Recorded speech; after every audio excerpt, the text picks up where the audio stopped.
You are listening to the BBNI podcast, Journeys of Faith, Leadership and Life. Welcome to the BBNI podcast. I'm Bethany Smyth, Engagement Officer and Programme Coordinator at BBNI. Our podcast series is about sharing journeys of faith, leadership and life. At BBNI, our object is to advance Christ's kingdom among children and young people.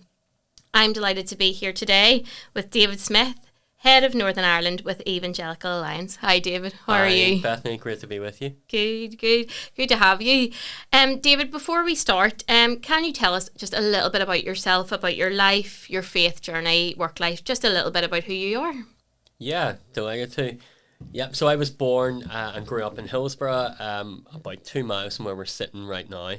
And that's where I've spent most of my life, and I live now today just outside the village as well.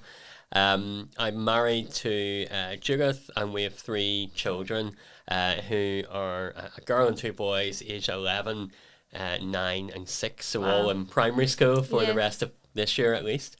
And yeah, I grew up in a Christian home. I'm so grateful for that, and I know many people have that amazing testimony, but it is maybe only as you get older that you see the importance and the value of that. But came to faith fairly young, maybe 5 or so. I remember kneeling down and praying, asking Jesus into my heart. I grew up in the Elam Church, really grateful for the teaching and I received there. Came to faith maybe slightly out of fear, but as I grew, maybe came to understand more of the goodness of the gospel. So even at that young age, understood the need to be saved, the holiness of God, my failure, my sin, and wanting to have a relationship with God. And as I've grown, maybe understood more that the gospel isn't so much about Jesus coming to live in my heart, but more about me living in his heart and me living in the world that he has made and said is good. And yet we know is very fallen, and part of our Christian mission and life and service is to serve in this fallen world and to work towards God's kingdom coming. So yeah, I was in Baptist churches throughout my teenage years and into my 20s, and then for the last 11 years I've been a member of Curry Presbyterian Church, and that background has really helped me in the role that I'm in right now with the Evangelical Alliance, being able to I suppose understand and experience the differences between some of our denominations, and to be able to go into different churches and maybe understand a little bit about where they're coming from. Before I've been with the Evangelical Alliance for 13 years now. Before that, I was a solicitor working in Newry, County Down, in personal injury, road traffic accident cases. And yeah, I've always had an interest in law and justice and culture and how we live and decide what's right and wrong and what we do about that. Does it need to be a law, or is it just something we sort of enforce through our cultural values? I suppose another constant in my life for the first 18 years was BB. I grew up in the BB and certainly made a lot of good friendships and learned a lot of really important lessons through BB. So it's a real joy to be sitting here today with you and to be able to talk about some of that. Brilliant. Thank you so much. And great to hear that you were through BB as well. David, the Evangelical Alliance is made up of hundreds of organisations, thousands of churches and tens of thousands of individuals joined together for the sake of the gospel. Representing their members since 1846, the Evangelical Alliance is the oldest and largest evangelical unity movement in the UK.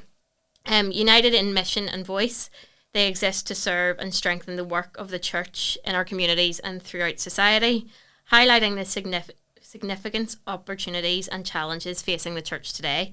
They work together to resource Christians so that they are able to act upon their faith in Jesus, to speak up for the gospel, justice and freedom in the areas of influence. Can you explain to us just a little bit about Evangelical Alliance? What is Evangelical Alliance and what is the heart behind it? Yeah, as I said, I've worked for them now for 13 years, but that's only a small part of the history of the Evangelical Alliance, who have been around coming up on 180 years. Wow. So we're a very old charity.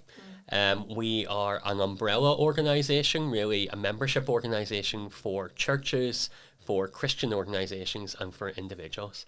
So we have member churches who are Church of England, who are Church of Ireland, who are Baptist, who are Methodist, who are Elim Pentecostal, who are Presbyterian. We have a wide range of individual congregations who have joined us to be part of something bigger beyond their own congregation as well.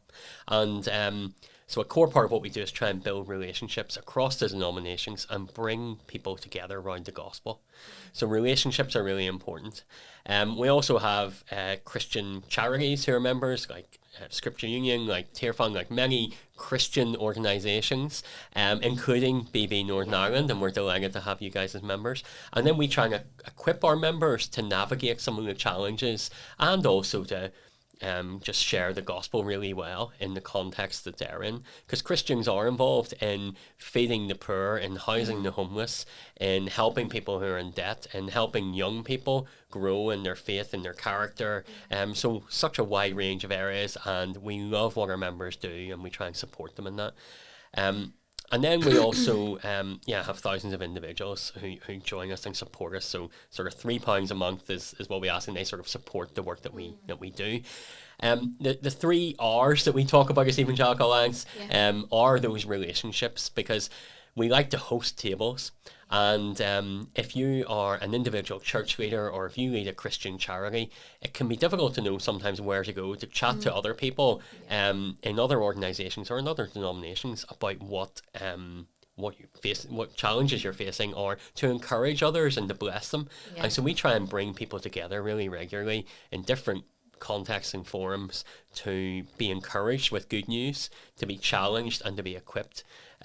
So building relationships really important.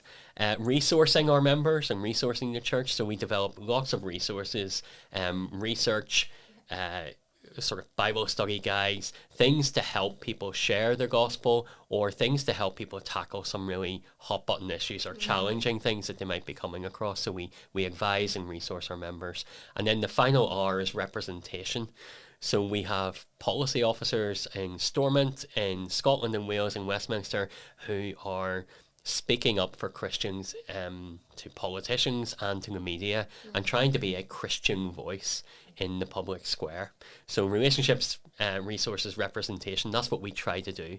And we've been active in Northern Ireland for about 40 years now, and it's a real privilege to continue the work and to do the work that I get to do. Brilliant. Thank you so much for sharing that. And I've recently had the opportunity to sign up to the Public Leader Programme through the Evangelical Alliance. For anybody that doesn't know, the Public Leader Programme is a 10-month journey which has been developed and delivered by the Evangelical Alliance to equip emerging leaders to follow Jesus and make a significant impact in every walk of life. In the middle of October, we were at the Burrendale in Newcastle for our first retreat, focusing on clashing worldviews, on leadership journeys, and leadership on the front lines. And I really enjoyed that. I really found all of that very beneficial. But David, in your session, we focused on clashing worldviews. And one of the quotes that I've been thinking about since was, "I wouldn't start from here," focusing on taking a step back and looking at the bigger picture. Could you unpack that a little bit more for those listening, and what this means for them in their context? Yeah. So that line, "I wouldn't start from here," comes from I suppose a joke that we tell in these parts of the world. So an English tourist is lost in deepest, darkest Ireland, and he winds down his window and asks the local, "How do I get to Dublin?" And the local says, "Well, I wouldn't start from here if I were you."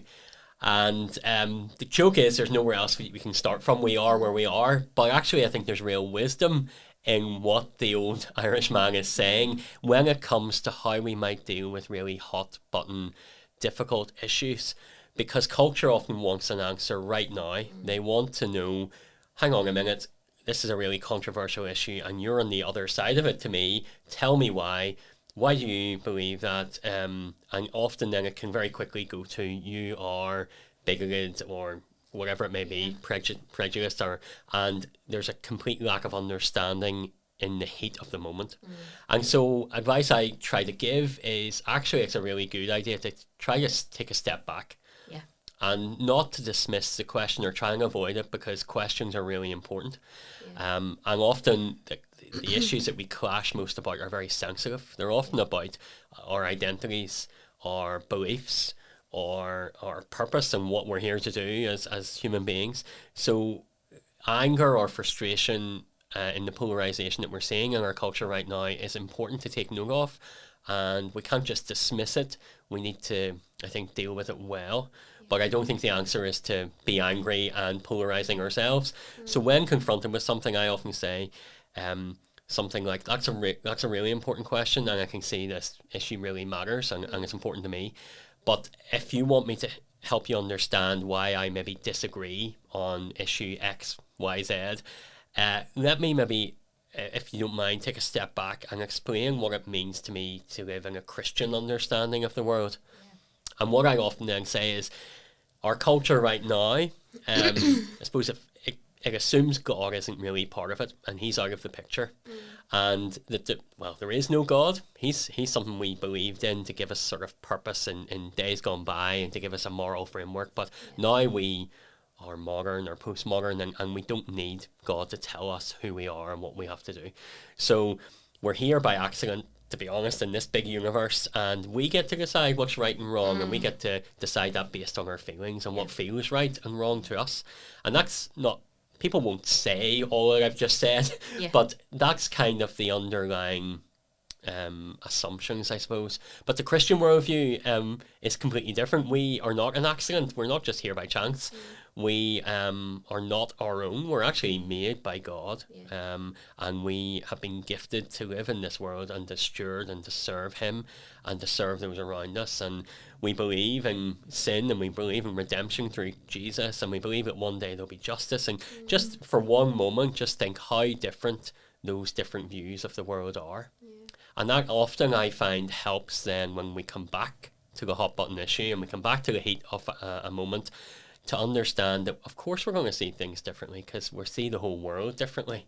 And I've just found that helpful over the years, in taking that step back, not starting from here, taking the step back and helping people to go on that journey with you. They still might disagree, but I think at least better understanding as to why we disagree in the first place. Yeah, I think that's so interesting as well. When we look at things, we automatically start from where we are and our viewpoint. So I think it's so important to just take that step back and see it from that bigger picture, that bigger understanding. And it's good for us as well to ask someone not just what they believe about issue X, Y, Z, but why do you believe that? And what's your view of the world and human beings, and do we really matter? And getting into some of those deeper conversations, I think is good for us. It's a good discipline for us to do as well, not just to assume we know what someone who disagrees with us thinks and everything, but actually to ask questions and to listen well. Yeah. Thank you. EA recently, Evangelical Alliance, recently conducted a study called Good News People. In this study, it mentions Christians see the media, or Christians people see in the media, are described as religious, extreme and loud, and Christians that they know personally are friendly, honest and kind. And this was mentioned in the public leader course as well, but this really stuck with me. And I know it's only some of the words that were used, but it made me think about the personal encounters and how important they are. So the question that I have for you is, how important are the personal encounters in today's culture, and the response that we use with those who are going to clash with our worldview, and what can our leaders, whether that's in their personal lives or in their BB lives, take away from that? Yeah, your listeners will be not surprised to know that Northern Ireland is quite a peculiar little place in these islands. And religious identification here in Northern Ireland is much higher than in other parts of England and Wales and Scotland. So, for instance, in the census in 2021, 46% of people in England and Wales identified in some way as Christian in the census. In Northern Ireland, that was 80%. And that's what prompted us to do this research, Good News People. And you can download a free copy of this research on our website. Just Google Good News People, Evangelical Alliance, and you can get into this in a lot more detail if you like stats and stories and things. But you're right, one of the things we asked was about perceptions of evangelical Christians or Christians generally. And you're quite right. When people were asked what they thought of those Christians they saw in the media, their answers were very different to when we asked, well, what about the Christians that you know personally? Yeah. And it went from, as you said, religious, extreme and loud to friendly, honest and kind. And it wasn't just that cut and dry, but that was those were the most reported words back.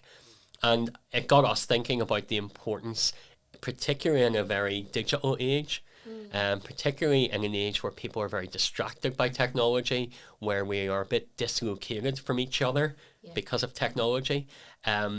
And the importance of face-to-face relationship is just vital. Yeah. And although Northern Ireland is very religious, what we find is, and there are higher numbers of practicing Christians here in Northern Ireland, and there's higher numbers of people that identify as evangelical, and we are grateful for lots of that. But there's also quite a lot of people who have had enough of bad religion. Yeah. And I think religion has been a force for amazing good, but also for bad in Northern Ireland, and we need to be honest about that. So there's a section of people who are just fed up and who have seen hypocrisy and have just said, that's not for me. And so there's lots in the research about how we might reach and build a relationship with people, and how we might act with humility and accept at times that we don't always get things right. So I encourage people to read it. But in terms of what, I suppose the questions you asked were about the response that we can use to those who clash with our understanding of the world, and then what can leaders take away from this.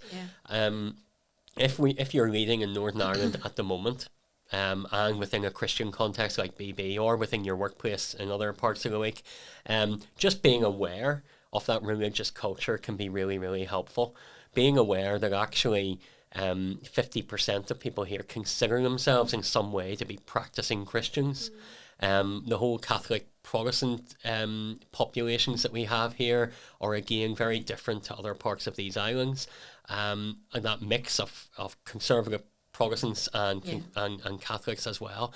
And so when it comes to sharing faith, there's maybe in some ways more of an openness, as well as some who have walked away. There's still an openness to some of that. Things like BB, being aware that increasingly, I'm sure your leaders are seeing more and more children coming from homes where they don't go to church, and yet compared to other parts of these islands, there'll still be a lot more kids coming in with a basic understanding of who God is in Sunday school and Bible stories, and that's something that's really good. But being aware that I think this, to put my finger on it, this is probably a shifting moment in our culture. I think church attendance is declining. Now that doesn't mean it's a story always going to be of decline. We believe it may well grow again, and is growing in some sections of the church. But in terms of taking that realization that when people hear Christian and you introduce yourself as a Christian, some people will have certain perceptions of that, and it will take face-to-face relationship to help them get to know you, to help them begin to trust you and see that you are hopefully friendly, honest and kind.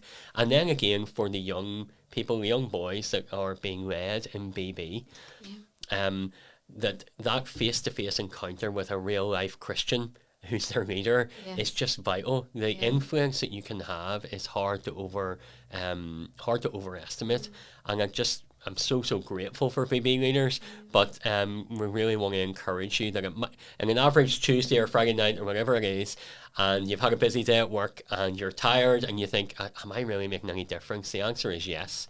Lots of years of just face-to-face investment and relationship is so important. Yeah. I think it's that seed that they plant. You know, they have a few hours each week with those children and young people, but actually it's the seed that they plant in that time.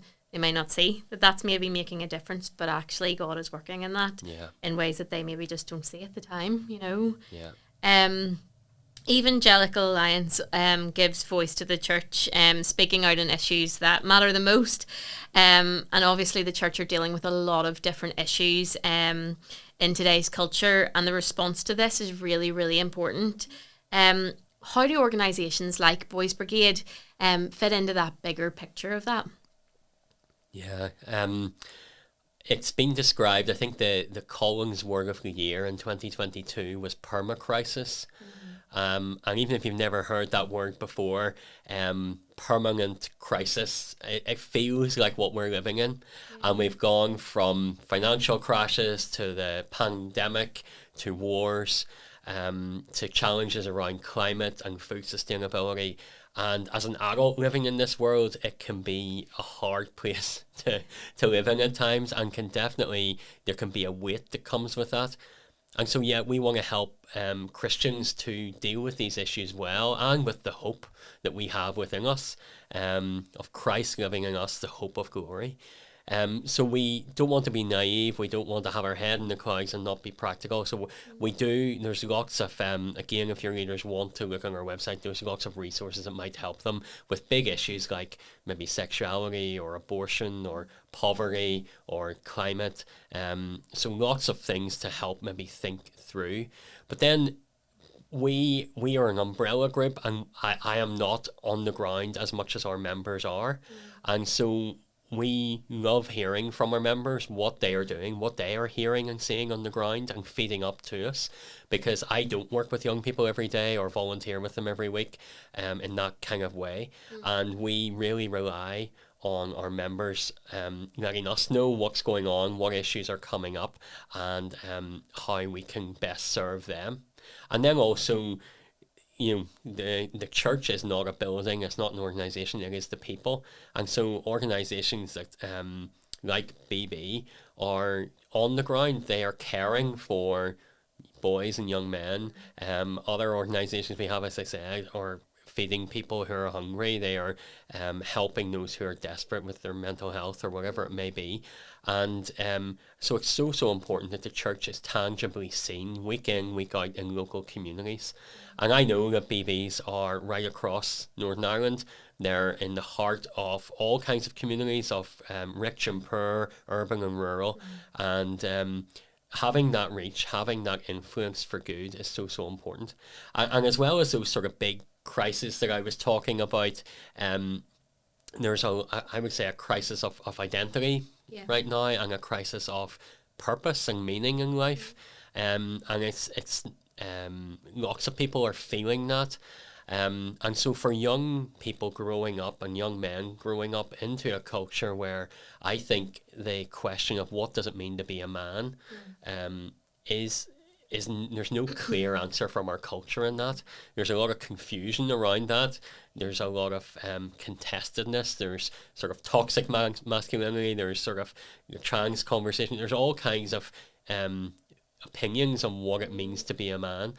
And so to have organisations like BB that are biblically informed, that are trying to help men to be strong and kind, to be the leaders in society, in their homes, in churches, alongside women, and knowing how to treat women well, and all of that, because the Bible speaks to what it means to be a man, not in terms of the stereotypes we have in our head, but in terms of your character, in terms of you're having a heart after God's heart, and just the good influence that BB is in local communities with Christian young people, but with other young people who will never maybe come to church, but they still are being well served by the good that is coming from BB. I just can't overestimate again or overstress how important it is to have Christian organisations on the ground dealing with those things. So I think BB plays a really important part in the big picture, serving a demographic of young people, and giving them a vision, a healthy vision of what it means to be a man. There's more about character than muscles, and on all these sorts of things. It's just so vital. Yeah, and I think, so in September there we released our new strategy, which was raising generations of Christ-like men. And one of the big questions that we've had is, what does that look like? What does a Christ-like man look like? And our leaders have the opportunity to feed into that, If you've listened to our podcast before, we always ask our guests the same question. Can you give us one piece of advice that you wish that you knew when you were younger? Yeah, I was thinking about this, and this is probably the question that stumped me most. Yeah. I have to admit, sometimes I'm not great at asking for advice, and not because I think I know everything, But maybe it's a shyness thing, or I don't want to trouble someone or something. But I think part of the answer to this is actually ask for advice. And don't wait till you're older, because I think you can think everyone else has things figured out. And as I'm getting older, I'm realising that's not the case. You always think people maybe 10 years old, oh, they really have it figured out. Yeah. And then you get there and realise, oh, no, you don't. So one piece of advice probably is ask for advice. The other, I have a cleft lip and palate, so I was born with that. And it's something that I suppose when I was younger, particularly sort of up to about the age of 18 or so, it probably really impacted me in lots of ways like I hadn't thought about so much. So I was definitely nervous, I was shy. Like Moses, I prayed to God, I'll serve you, but just not public speaking. So anything but that, because I don't want to do that, and I'm not gifted in that, and I hated, I had to go to speech therapy when I was younger, and I just didn't like drawing attention to that. And I think a piece of advice was, just as I got older, I think people were able to point out some giftings that I maybe just didn't hear or see, or couldn't hear or see, because I was so fixated on a feeling that I thought I had. And actually getting older, realising we all come to a leadership journey, or we all come to life with various gifts, and also things that may or could hold us back if we let them. And actually being open to place our lives in God's hands. And he often, in a funny way, takes the areas where we feel weak and vulnerable and actually uses them for his good and for his glory. So I know it's not because of me, it's because of him.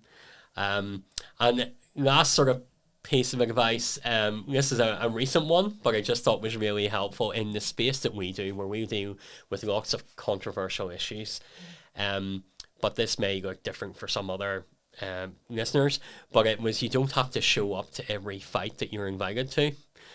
And I just thought that was interesting. I'm not a fighter. I'm sort of a diplomat by nature. I try to resolve conflict, but we get asked to comment on all kinds of issues. We get asked to get involved in all kinds of things. And there's wisdom in just assessing, okay, I've been asked about this. I don't have to. Sometimes I'm not saying we should run away or hide from things, but actually there's wisdom in deciding, and that may look different in maybe a workplace environment, in a family with an ongoing situation, maybe it's just clashing with another person, but we'll all face invitations to different fights, as it were, sometimes on a weekly basis, sometimes it's now and again. And I think just having the wisdom to go, do you know what, just because you're invited to something like that, or you know, you're confronted by a situation, doesn't mean you need to jump in and fight it. Actually, it might be a good idea to divert in a different way, or to mediate. Maybe it's an invitation to mediation. Maybe it's an invitation to understanding. So just because you're invited to respond to something doesn't mean you have to respond in the way that you've been invited to. Yeah. Thank you. David, thank you so much for coming on to the BBNI podcast. It's been so pleasure. Great to have you. You can find out more about the Evangelical Alliance and all that they do on their website. Thank you to everybody who listens to the podcast, whether that's on your commute to work, whether you're doing the dishes. We just want to thank you. We look forward to you joining us for season 4. Thank you for listening to the BBNI podcast. Subscribe to us on wherever you get your podcasts. We look forward to joining with you next time.